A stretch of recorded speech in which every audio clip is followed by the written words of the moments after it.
यह कहानी है इंदौर शहर की, जहाँ एक बहुत ही प्रसिद्ध शायर रहा करते थे। उसका दिन रात बस उसके किताबों और शायरी में ही गुजर जाया करता था। अब शायर है तो अंदाज तो कुछ शायराना तो होगा ही, पर कुछ था उसके मन में जिसके कारण अंदर से उदास रहा करते थे और अपनी उदासी को शायरी का नाम देकर कागजों पर उतार दिया करते थे। पर कहते हैं ना कि शोहरत इतनी आसानी से नहीं मिलती है। उनकी प्रसिद्धि जरूर थी, पर उनकी आर्थिक स्थिति उतनी ही लाचार थी।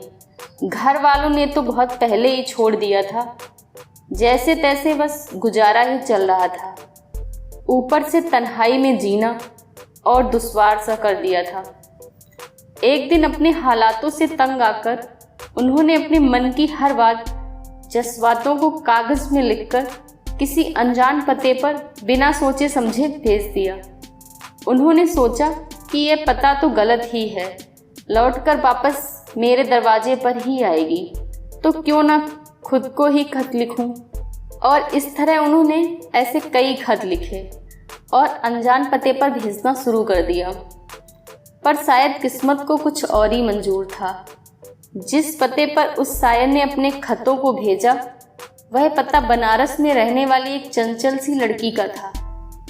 वह लड़की बनारस के एक वृद्ध आश्रम में काम किया करती थी। उसकी शादी उसके माँ बाप ने बहुत ही कम उम्र में लखनऊ के एक नामी खानदान में करवा दी थी, पर उसके पति की बहुत छोटी उम्र में मौत हो गई थी और घर वालों ने उस लड़की से हर रिश्ते तोड़ लिए थे। इसलिए वह बनारस आकर एक विधवा का जीवन जीती और वहीं वृद्ध आश्रम में काम करके अपना गुजारा करती। पहले पहल उसको उन खतों का मतलब नहीं समझ आया। लगा शायद किसी ने गलती से उसे भेज दिया, पर जब उसको हर बार एक खत मिलने लगे तो मन में आया एक बार खोलकर पढ़ ही लूं, शायद किसी का पैगाम हो।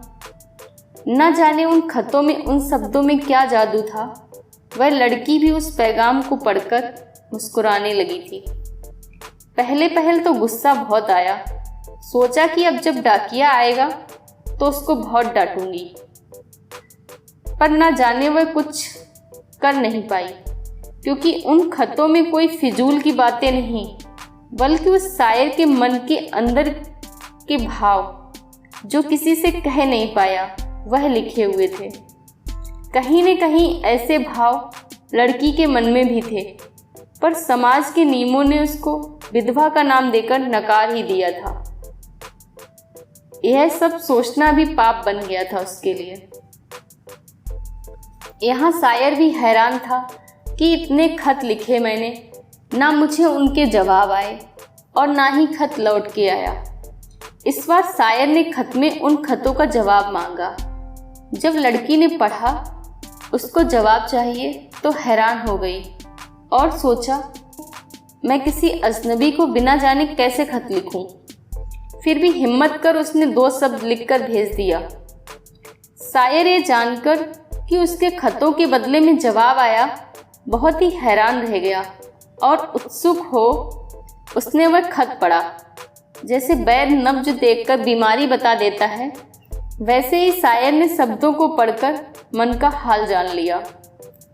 अब तो खतों का सिलसिला दोनों ओर से चलना शुरू हो गया। दोनों बहुत खुश रहने लगे, जैसे सब कुछ बदल सा गया हो।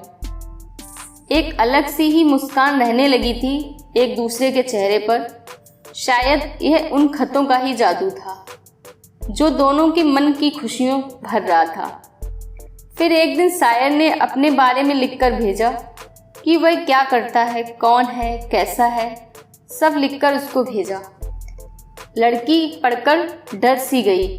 उसके मन में ख्याल आया कि जो मैं कर रही हूँ वह भी एक विधवा के लिए पाप है, और अगर मैंने सच बताया तो शायद खत आने बंद हो जाएंगे।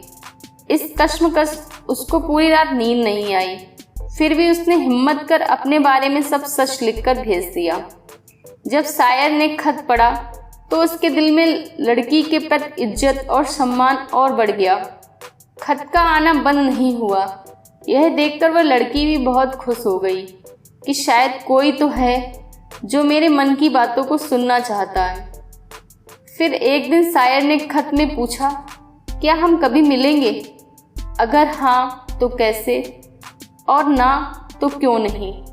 लड़की ने जवाब में लिखा, यह महज एक खत नहीं है, हमारे मन के भाव हैं जो सिर्फ हम समझ सकते हैं। यह दुनिया नहीं, मिलना जुलना हर कोई चाहता है, पर मैं नहीं चाहती कि यह समाज मेरे कारण आपको कुछ अपशब्द कहे। इसलिए अगर आपको अच्छा लगे तो क्यों ना हम खतों से ही केवल जुड़े रहें। एक खत शब्द तो केवल हमारे हैं, लेकिन इनके बीच ना तो समाज है, ना कोई कानून है, ना ही कोई नियम है।